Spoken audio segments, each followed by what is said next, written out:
ദിവ്യ, ഒരു മനുഷ്യനെ സംബന്ധിച്ചിടത്തോളം ഏറ്റവും നിസ്സഹായമാകുന്ന ഒരു അവസ്ഥയാണ് ഈ മരണവും ഒപ്പം തന്നെ തങ്ങളുടെ ഏറ്റവും പ്രിയപ്പെട്ട ഒരാളുടെ ജീവൻ നഷ്ടപ്പെടുക എന്ന് പറയുന്ന അവസ്ഥ.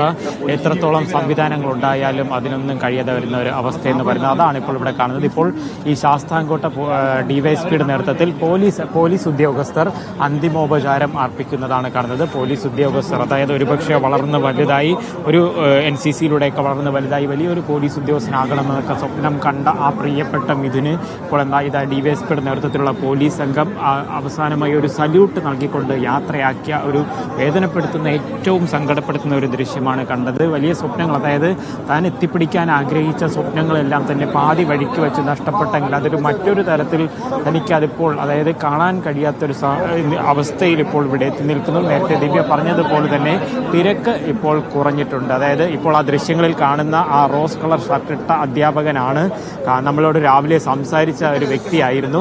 ആ അധ്യാപകനായിരുന്നു ആ ഷോക്കേറ്റ് വീണ സമയത്ത് ആദ്യം പ്രിയ മകനെ എടുത്തുകൊണ്ട് ആശുപത്രിയിലേക്ക് പോകേണ്ട, അതായത് തൻ്റെ തോളിലേക്ക് എടുത്തിട്ട് കൊണ്ട് ആ അധ്യാപകൻ എത്രത്തോളം വേദനയോട് കൂടെയാണ്, അതായത് ആ അധ്യാപകനായിരുന്നു ഷോക്കേറ്റ് ആ വൈദ്യുതി കമ്പിയിൽ വീണ് കിടന്ന ആ പ്രിയപ്പെട്ട മകനെ എടുത്തത്, മിഥുനെ എടുത്തത്. അധ്യാപകൻ രാവിലെ നമ്മോട് സംസാരിക്കുമ്പോൾ തന്നെ അദ്ദേഹം വിതുമ്പിപ്പോവുകയാണ്. ഒരു കാരണവശാലും ഇങ്ങനെ ഒരു സംഭവം ഉണ്ടാകുമെന്നുള്ളത് പ്രതീക്ഷിക്കുന്നില്ല. ഇതൊന്നും തങ്ങളുടെ ആരുടെയും, അതായത് മനുഷ്യരാരും ചിന്തിക്കുന്ന രീതിയിലല്ലല്ലോ സംഭവങ്ങൾ നടക്കുന്നതെന്ന് പറയുന്നു. അവരുടെ വേദന എത്രത്തോളം, ഒരു 2 മാസം മാത്രമായി ഈ സ്കൂളിലേക്ക് എത്തിയതാണ് ആ പ്രിയപ്പെട്ട 13 വയസ്സുകാരനായിട്ടുള്ള മിഥുൻ. പക്ഷേ 2 മാസം കൊണ്ട് ആ പ്രിയപ്പെട്ട അധ്യാപകർക്ക് അവൻ എത്രത്തോളം പ്രിയപ്പെട്ടവനായി, ഒപ്പം തന്നെ കുട്ടികൾക്ക്, സുഹൃത്തുക്കൾക്കൊപ്പം എല്ലാവർക്കും എത്രത്തോളം പ്രിയപ്പെട്ടവനായി മാറി എന്നുള്ളതിൻ്റെ ഒരു തെളിവാണിത്. ഇപ്പോൾ ആ NCC, അതായത് താൻ വലിയ രീതിയിൽ സ്വപ്നം കണ്ട ആ NCC കേഡറ്റ്സ് എല്ലാം ഇപ്പോൾ വന്ന് ആദരാഞ്ജലി അർപ്പിക്കുകയാണ്. അതിനുള്ള ക്രമീകരണമാണ് ഇപ്പോൾ ഒരുക്കിക്കൊണ്ടിരിക്കുന്നത്. ആ NCC കേഡറ്റ്സ് അവരുടെ നേതൃത്വത്തിലെത്തി അവർ അന്തിമോപചാരം അർപ്പിക്കുകയാണ് എല്ലാവരും. അതായത് ഒരുപക്ഷെ ഇവരുടെ ഒപ്പം ഇത്തവണ എൻറോൾ ചെയ്ത പ്രിയപ്പെട്ട മകനായിരുന്നു മിഥുൻ. പക്ഷേ ഈ യൂണിഫോമൊക്കെ ഇട്ട് അണിനിൽക്കുക എന്നുള്ള ഒരു വലിയ സ്വപ്നം, വീട്ടിൽ ചില ഫോട്ടോകളുണ്ടെന്ന് പറയുന്നു. ഇത്തരത്തിൽ ഈ ഒരു യൂണിഫോമിലൊക്കെ അവൻ നിൽക്കുന്ന ഫോട്ടോ ഉണ്ടെന്ന് പറയുന്നു. അപ്പോൾ ആ ഒരു കുടുംബം ഇത്തരത്തിലൊരു ദൃശ്യം എത്ര വേദനയോടുകൂടി ആയിരിക്കും ഇനി നാളെ അത് കാണാൻ പോകുമെന്നുള്ളത് നമുക്ക് മനസ്സിലാക്കാനായിട്ട് കഴിയുന്നുണ്ട്. തൻ്റെ സ്വപ്നങ്ങൾ പാതി വഴിയിൽ ഉപേക്ഷിക്കപ്പെട്ടു. തൻ്റെ സ്വപ്നങ്ങളിലേക്ക് എത്തിപ്പിടിക്കാനുള്ള ഒരു ശ്രമം നടത്തുന്നതിനിടയിലാണ്, ആ ഒരു യാത്രക്കിടയിലാണ് അപ്രതീക്ഷിതമായി ഒരു അപകടത്തിൻ്റെ രൂപത്തിൽ അവിടേക്ക് കടന്നു വരികയും ജീവൻ നഷ്ടപ്പെടുകയും ചെയ്തത്. നേരത്തെ പറഞ്ഞതുപോലെ തന്നെ ഈ NCCയിൽ നിൽക്കുന്ന പല കൂട്ടുകാർക്കും വളരെ പ്രിയപ്പെട്ടവനായിരുന്നു. അവരൊക്കെ തന്നെ പറഞ്ഞതുപോലെ നേരത്തെ ഇവർ ഒരുമിച്ച് രാവിലെ സ്കൂളിലെത്തി കളിച്ച് ചിരിച്ച് നടക്കുന്നവരാണ്. അന്നേ ദിവസം പോലും രാവിലെ നേരത്തെ എത്തി അവരോട് കളിച്ചിരുന്ന കൂട്ടുകാർ ഉൾപ്പെടെയുള്ളവർ ഇതിനകത്ത് ഉണ്ടായിരുന്നു. അവരെല്ലാം തന്നെ ആ ഒരു സങ്കടത്തോടുകൂടെ ആ വിതുമ്പിയാണ് ഇവിടെ നിന്ന് മടങ്ങുന്നത്. അപ്പോൾ അവൻ ഈ കൂട്ടുകാരോടൊക്കെ പറഞ്ഞിരുന്നത് അത് തന്നെയാണ്. ആ NCCയിലൊക്കെ വലിയ രീതിയിൽ, അതായത് നല്ല രീതിയിൽ തനിക്ക് ഉയർന്നു വരണം, മാത്രമല്ല നല്ലൊരു ഫുട്ബോൾ കളിക്കാരനാകണമെന്നുള്ള ഒരു ആഗ്രഹമുണ്ടായിരുന്ന ഒരു വ്യക്തിയായിരുന്നു ആ പ്രിയ മകൻ. അപ്പോൾ അവൻ്റെ ബാക്കിയുള്ള സുഹൃത്തുക്കൾ, അതായത് ഇനി കാണുന്നതിന് അവശേഷിക്കുന്ന, അതായത് അവസാനമായിട്ടുള്ള ഒരാൾക്ക് പോലും കണ്ടതിന് ശേഷം മാത്രമേ ഈ സ്കൂളിൽ നിന്നും ഈ മൃതദേഹം വീട്ടിലേക്ക് എടുക്കുകയുള്ളൂ. അതുവരെയും ആദരാഞ്ജലികൾ അർപ്പിക്കുന്നതിന് വേണ്ടിയുള്ള ഒരു ക്രമീകരണം തന്നെയാണ് സ്കൂൾ അധികൃതർ ഇവിടെ ഒരുക്കിയിരിക്കുന്നത്. കാരണം വീട്ടിൽ നേരത്തെ നമ്മൾ സൂചിപ്പിച്ചതുപോലെ തന്നെ സ്ഥലപരിമിതിയുണ്ട്. ഇത്രയും ഒരു ജനം അവിടേക്ക് ഒഴുകി വന്നു കഴിഞ്ഞാൽ അത് നിയന്ത്രിക്കുന്നതിൽ വലിയ ബുദ്ധിമുട്ടുണ്ടാകും. അപ്പോൾ അടുത്ത ബന്ധുക്കൾക്കൊക്കെ മാത്രമായിരിക്കും അതിന് വീട്ടിലൊരു ക്രമീകരണം ഒരുക്കിയിട്ടുള്ളത്. അധികം വൈകാതെ തന്നെ, ഈ ഒരു സമയം കണക്കാക്കുമ്പോൾ അധികം വൈകാതെ തന്നെ അമ്മയും വീട്ടിലേക്ക് എത്തിച്ചേരും. ഒരു പക്ഷേ ആ വീട്ടിൽ നിന്നും സന്തോഷത്തോടുകൂടെ അമ്മയെ കൈപിടിച്ച് ആ വിമാനത്താവളത്തിലേക്ക് യാത്രയാക്കാനായിരിക്കാം മിഥുൻ അമ്മയുമായി അവസാനം ആ വീട്ടിൽ നിന്ന് ഇറങ്ങിയത്. പക്ഷേ അമ്മ തിരിച്ച് വീട്ടിലേക്ക് എത്തുന്ന സമയത്ത് ആ മകന് ജീവനോടെ കാണാതെ ആ മകൻ്റെ ആ ചേതനയേറ്റ ശരീരം കാണേണ്ടി വരുന്ന ഒരു അവസ്ഥയെന്ന് പറയുന്നത് അത് എത്രത്തോളം വൈകാരികമായിരിക്കും എന്നുള്ളത് നമുക്കെല്ലാവർക്കും മനസ്സിലാക്കുന്ന ഒരു കാര്യമാണ്. ഒരു 13 വർഷക്കാലം മാത്രം ഈ ഭൂമിയിൽ ജീവിച്ചു. തൻ്റെ മക്കളെ നല്ലതുപോലെ വളർത്തുന്നതിന് വേണ്ടി ആ പിതാവും മാതാവും ഓടി നടക്കുന്നു.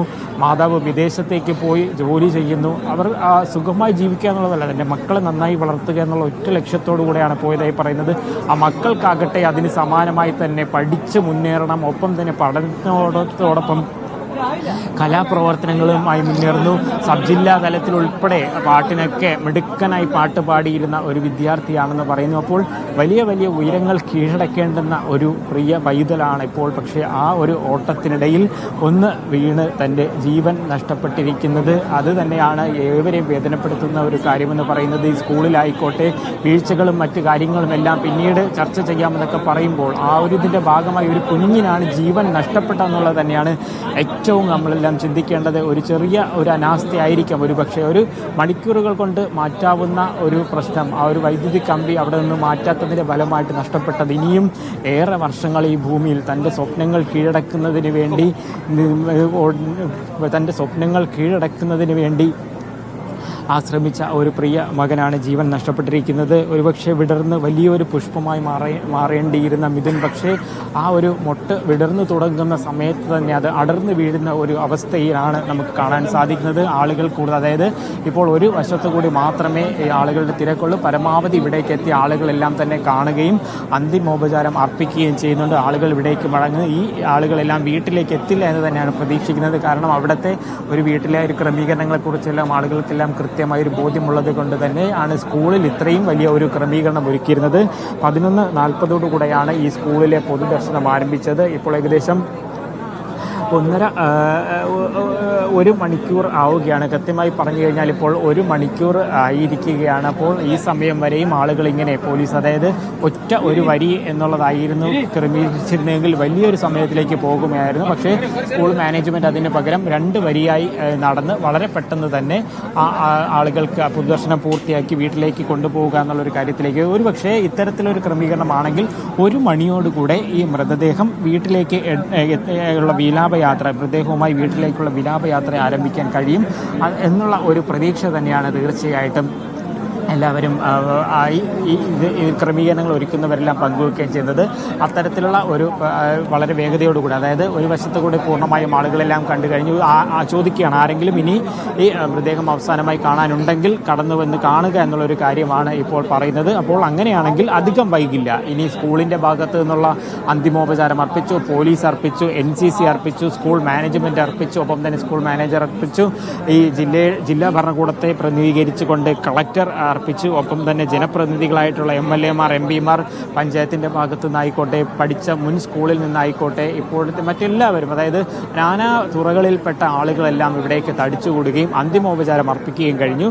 ഇനി ഏതാനും നിമിഷങ്ങൾക്കകം തന്നെ ഈ സ്കൂളിലെ പൊതുദർശനം പൂർത്തിയാക്കിയതിന് ശേഷം വീട്ടിലേക്ക് മടങ്ങിപ്പോകും. 12 മണിവരെ എന്നുള്ള ഒരു കണക്കുകൂട്ടലായിരുന്നെങ്കിൽ പോലും ആശുപത്രിയിൽ നിന്നുള്ള ഒരു വിലാപയാത്ര എത്രത്തോളം സമയമെടുത്തു എന്നുള്ളത് നമുക്ക് നേരത്തെ കണ്ടതാണ്. അപ്പോൾ അതുകൊണ്ട് തന്നെയാണ് ഇത്രയും സമയമെടുക്കുകയും ഈ അന്തിമോപചാരം അർപ്പിക്കുന്ന പൊതുദർശനം പൂർത്തിയാക്കിയതിന് ശേഷം വീട്ടിലേക്കും ഒരു വിലാപയാത്രയായിട്ടായിരിക്കും ഇനി പോകാൻ ഉള്ള തയ്യാറെടുപ്പ് നടക്കുന്നത്.